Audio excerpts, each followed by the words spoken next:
اللہ کے عالم نے ارشاد فرمایا لا يحب اللہ الجہر بالسوء من القول الا من ظلم وکان اللہ سمیعا علیما۔ اللہ رب العزت کے فضل و کرم سے آج ہم چھٹا سپارہ شروع کر رہے ہیں۔ 5 سپارے ہمارے مکمل ہوئے۔ اللہ وحدہ لا شریک کی بارگاہ میں دعا ہے اللہ پاک ہمارے 5 سپارے سننا اپنی بلند بارگاہ میں قبول فرمائے، اور جو اس میں ہم نے احکام سنے، تربیت لی، اللہ اس پر ہمیں عمل کرنے کی توفیق عطا فرمائے۔ جو سپارہ شروع کرنے جا رہے ہیں اللہ اس کی برکات سے بھی ہمیں مالا مال فرمائے۔ اس آیہ بینہ میں اللہ پاک نے فرمایا کہ لا يحب اللہ الجہر بالسوء، اللہ برائی کے اعلان کو پسند نہیں فرماتا الا من ظلم، مگر یہ کہ مظلوم سے، کان اللہ سمیعا علیما، اور اللہ سننے والا ہے، جاننے والا ہے۔ اس آیہ کریمہ میں اللہ وحدہ لا شریک نے جو یہ بات ارشاد فرمائی، اس میں 2 قول ہیں۔ پہلا قول یہ ہے کہ جو اللہ نے فرمایا کہ اللہ برائی کے اعلان کو پسند نہیں فرماتا، اس سے یہ ہے کہ کسی کی برائی کا، کسی کے پوشیدہ معاملات کا لوگوں کے سامنے بیٹھ کر ظاہر کر دینا ہے۔ یعنی فلاں شخص تو ایسا ہے، غیبت کی بات کر لیں۔ یہاں اللہ پاک نے اس سے منع فرمایا ہے کہ اللہ بالکل یہ پسند نہیں فرماتا کہ تم کسی کے پوشیدہ معاملات کو، کسی کے راز کو، کسی کی برائی کو لوگوں کے درمیان بیٹھ کر ظاہر کرو، یہ اللہ بالکل پسند نہیں فرماتا۔ جو کہ آج کل ہمارے معاشرے میں بہت زیادہ کثرت سے یہ معاملہ رائج ہوتا جا رہا ہے۔ جہاں میٹنگ یا مجلس ہماری ہوتی ہے وہاں تقریباً معاملات میں ہم ایک دوسرے کی غیبت ہی کرتے ہیں۔ فلاں شخص ایسا ہے، فلاں شخص ایسا ہے، وہ ایسا ہے، وہ ایسا ہے۔ تو ہماری مجلسیں اب اس برائی سے بھری پڑی ہیں، چاہے ہم اپنے رشتہ داروں کے حوالے سے ہوں، چاہے ہم اپنے پڑوسیوں کے حوالے سے ہوں، چاہے ہم اپنے محلے داروں کے حوالے سے ہوں۔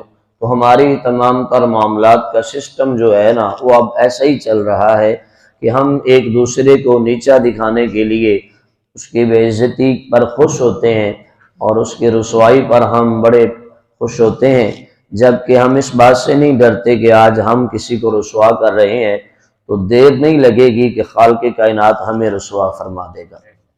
ہاں جی، آج جیسا کریں گے ویسا بھریں گے کے معاملے پر چلتے ہوئے آج ہمارے 90% معاملات مکافات عمل میں ہم شکار ہیں۔ ہم مکافات عمل کا شکار ہی ہوتے جا رہے ہیں۔ ہم لوگوں پر جو ظلم کرتے ہیں وہی ہم پہ ہوتا ہے۔ فرق صرف اتنا ہے کہ ہمیں جو خود پہ گزرتا ہے وہ تو نظر آتا ہے، ہمیں پر جو ہماری وجہ سے دوسروں پہ جو گزرتا ہے وہ ہمیں نظر ہی نہیں آتا۔ ہمیں احساس ہی نہیں ہوتا کہ ہماری وجہ سے کسی کا گھر اجڑا ہے۔ ہمیں احساس ہی نہیں ہوتا کہ پوشیدہ معاملات کو ظاہر کرنے کی وجہ سے ہماری وجہ سے 2 بھائیوں میں لڑائی ہوئی ہے۔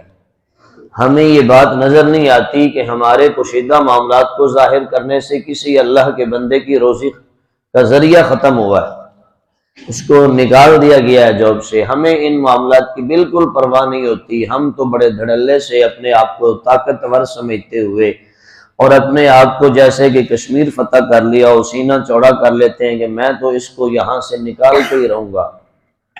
میں بس اتنا کہوں گا اس بات پر، خلاق عالم نے روز معاشر اپنی رحمت کے دروازے سے آپ کو نکال دیا تو کیا کرو گے؟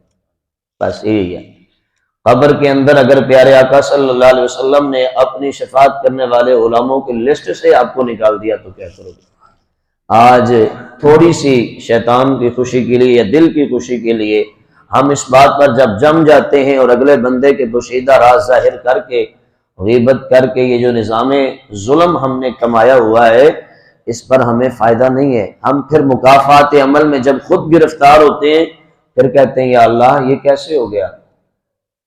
جب اللہ کی بارگاہ میں ہم عرض کرتے ہیں اے اللہ ہمارے حالات کو دیکھ، آواز آتی ہے بندے خدا اپنے اعمال کو دیکھ۔ تو ہمارے اعمال کیسے ہیں ہم سب جانتے ہیں۔ تو براہ کرم خود پہ رحم فرماتے ہوئے ہمیں یہ معاملات ترک کرنا ہوں گے، اپنی مجلسوں کو محبت میں تبدیل فرما دے، نفرتوں کو مٹا دیں، عداوتوں کو مٹا دیں، غیبت چغلی کا سلسلہ ختم کریں، ایک دوسرے کو رسوا کرنے کا اور پوشیدہ معاملات کو یہ اللہ بالکل پسند نہیں فرماتا۔ ہاں شیطان ضرور پسند کرتا ہے، ان معاملات سے وہ ضرور خوش ہوتا ہے کہ اس نے مجھے خوش کیا ہے، لیکن رحمان کبھی خوش نہیں ہوتا۔ اس میں واضح نہ قول نبی قول خدا، فرمان نہ بدلا جائے گا، بدلے گا زمانہ لاکھ مگر پر قرآن نہ بدلا جائے گا۔ تو اللہ نے قرآن میں فرما دیا کہ مجھے بالکل یہ بات پسند نہیں ہے کہ تم کسی کی غیبت کرو۔ دوسرا قول یہ ہے کہ اس آیہ مبینہ سے مراد یہ ہے کہ گالی دینا اس سے مراد ہے، کہ اللہ فرماتا ہے کہ تم گالی نکالو کسی کو، یہ مجھے بالکل پسند نہیں ہے۔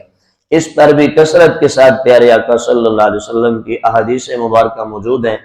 پیارے آقا صلی اللہ علیہ وسلم نے فرمایا کہ مومن وہ ہے جو کسی پر ظلم نہ کرے اور کسی کو گالی نہ دے۔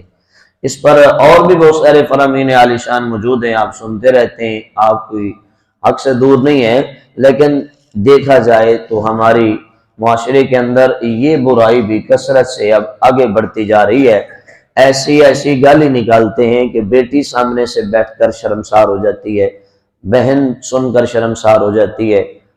میں وہاں پہ دوست کے پاس کھڑا تھا شاپ پہ، تو شخص باہر سے آیا، اس نے آتے ہی ہر بات کے ساتھ بہن کو گالی، ہر کے ساتھ بہن کو گالی۔ میں نے اسے کہا یار ایک بات تو چلا گیا وہ دکاندار سے، میں نے کہا یار یہ ہماری بہنوں کا کیا قصور ہوتا ہے؟ وہ پہلے تو سمجھے نہیں، جب سمجھے تو میں نے کہا یار ہماری بہنوں کا کیا قصور ہوتا ہے؟ دیکھا سب کوئی نہیں۔ میں نے کہا پھر ہم قصور ہمارا ہوتا ہے، لڑائیاں ہماری ہوتی ہیں، جھگڑے ہمارے ہوتے ہیں، لیکن گالیاں ہم بہنوں کو نکال رہے ہوتے ہیں، یہ کون سا اصول ہے؟ بہن تو بیچاری آ کر ہمارے معاملات نہیں نا پتہ کرتی، بہنیں تو سب کی بہنیں ہوتی ہیں، مائیں تو سب کی۔ لڑائی ہماری ہوتی ہے گالی ماں کو، لڑائی ہماری ہوتی ہے گالی بہن کو، لڑائی ہماری ہوتی ہے گالی ماں بیٹی کو، لڑائی ہماری ہوتی ہے گالی باپ کو ہوتی ہے۔ پیارے آقا صلی اللہ علیہ وسلم نے فرمایا میرے پیارے غلاموں صحابہ کرام کو کہ ایک وقت آئے گا کہ لوگ اپنے ماں باپ کو گالیاں دیں گے۔ تب صحابہ کرام رضوان اللہ تعالی علیہم اجمعین نے تعجب کیا، یا رسول اللہ صلی اللہ علیہ وسلم ایسا بدبخت کون ہوگا جو اپنے ہی ماں باپ کو گالی دے گا؟ میرے آقا نے فرمایا جو کسی کے ماں باپ کو گالی دیتا ہے در حقیقت وہ اپنے ہی ماں باپ کو گالی دے رہا ہوتا ہے۔ تو بس اتنا میرا سوال ہے کہ ہمارے معاملات میں ہماری ماں بہنوں کا کیا قصور ہے کہ جب ہم دھڑلے سے ہر بات کے ساتھ ماں دیا فلانی دیا فلانی دیا فلانی تیری ماں دیا فلانی بہن دیا فلانی دی دیا۔ اللہ معاف فرمائے یار یہ کیا بات ہے کہ معاملات میں ہمیں اپنی زبان پاک رکھنی چاہیے، ہمیں اپنی زبان سرکار دو عالم صلی اللہ علیہ وسلم کے غلاموں جیسی ہونی چاہیے۔ اور کچھ لوگ اتنی فحش گالی نکالتے ہیں، اتنی عجیب سی گالی نکالتے ہیں کہ جس کو بیان کرنے کے لیے بھی زبان گوارا نہیں کرتی کہ ہم اس کو بیان کر دیں کہ شخص نے گالی کیا نکالی۔ اور میں ایک جگہ سے گزر رہا تو ماں اپنے بیٹے کو حرامی کہہ رہی تھی، حرامی اندر آ جائے۔ مجھے اخلاق نے اجازت نہیں دی، ورنہ میرا دل تو کیا میں ایک قدم رک جاؤں اور اس ماں سے پوچھ لوں کہ اس کا مطلب کیا ہے۔ جو تو اپنے بچے کو خود کہہ رہی ہے کہ حرامی اندر آ، میرا اگر اخلاق اور اسلام اجازت دیتا تو میں رک کر اس ماں سے بس اتنا پوچھنا چاہتا تھا کہ مجھے بس اتنا بتا، جو تو اپنے بچے کو حرامی کہہ رہی ہے اس کا مطلب کیا ہے؟ اس کا مطلب کہ تو اپنے نسب پر خود لعنت کر رہی ہے، اپنے نسب پر خود لعنت کر رہی ہے۔ حرامی وہ ہوتا ہے جس کا حقیقتاً اصلی باپ نہ ہو، جو اپنے باپ کا نہ ہو، حرام کے رشتے سے پیدا ہو، اسے حرامی کہتے ہیں۔ تو جب ہم ہی اپنے بچوں کو انجانے میں اور ہمیں پتہ ہی نہیں ہوتا کہ ہم اپنے بچے کو جب حرامی کہہ رہے ہیں تو یہ بات کتنی بڑی جا رہی ہے، کتنی دور تک جا رہی ہے۔ دھڑلے سے کہہ دیتے ہو حرامی ادھر آ، او خدا کے بندے اپنے نسب پر خود سے لعنت بھیج رہے ہو۔ لیکن یہی بات جب کوئی محلے دار کہہ دے تیرا بچہ حرام دے، کہ ہم قتل کرنے کے لیے آ جاتے ہیں، ہم اسے گھروں سے نکالنے کے لیے آ جاتے ہیں۔ اور یہ کون سا اصول ہے؟ محلے دار حرامی کہے تو قتل کر دو، خود کہہ دو تو جائز ہو جاتا ہے۔ پھر ہم دوسروں کو کوئی بات نہ کریں جب ہم خود سے ایسے ہیں۔ تو براہ کرم یہ وہ گالیاں ہیں جن کے نکالنے کا مطلب بہت دور تک جاتا ہے۔ ہاں جی، یہاں پر ایک لوگ معاشرے میں ایک بات یہ بھی کہتے ہیں کہ سالی ادھے گھر والی. میں کہ سبحان اللہ، کیا تمہارا جملہ ہے جی. میں دل کیا میں بتاؤ جی اس کا معاملہ کیا ہے جی، اس کا مطلب کیا ہے جی. یہ معاشرے میں سمجھانے کے لیے ہمیں باتیں کرنی ہوتی ہیں، بات ہنسنے کے لیے، بات رونے کی ہے. اس کا مطلب کیا بنتا ہے جی سالی آدھے گھر والی، کیا مطلب ہے جی اس کا. پھر ایک اور جملہ ہے جی بیویاں ڈونگیاں ماما. ہاں جی، کیویں ماما ہو سکتی ہیں؟ جب ماں ہی بنانی ہے تو پھر بیوی کیا دیجیے. میرے بھائیوں بزرگوں، محبت کے ساتھ آپ لوگوں سے گزارش ہے کہ جب ہم جملہ بولیں، جب ہم زبان سے کوئی لفظ نکالیں، خدا را اس کا پہلے معنی تصور کر لیا کریں کہ یہ جو بات ہم کر رہے ہیں یہ بات جا کہاں تک رہی ہے، اس کا مسئلہ کہاں تک جا رہا ہے. اس سے کہیں ہم اسلام کے مجرم تو نہیں ہو رہے، اس سے کہیں کل قیامت کے دن ہم رب کائنات کی بارگاہ میں گرفتار تو نہیں ہو جائیں گے. لیکن نہیں، ہم نے تو دھڑلے سے ہر بات کرنی ہے، بس کر دو جی، مانے کو چھوڑو، جو بنے گا سو دیکھی جائے گی. اللہ اکبر. اللہ پاک ہمیں ہدایت عطا فرمائے، اللہ ہمیں سیدھی راہ عطا فرمائے. آگے دیکھیں نا، اللہ نے فرمایا وَكَانَ اللَّهُ سَمِيعًا عَلِيمًا، اللہ سننے والا ہے، جاننے والا ہے.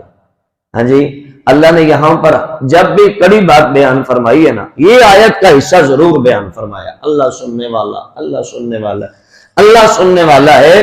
تو اگر دیکھیں نا، ہمیں ہلکا یہ جملہ ہمیں ہلکا لگ رہا ہے، لیکن خدا کی قسم اگر اس کی گہرائی میں جاؤ تو ہمارے گریبان کو جھنجھوڑ کر، ہمارے ضمیروں کو جھنجھوڑ کر گزرنے والا یہ لفظ ہے.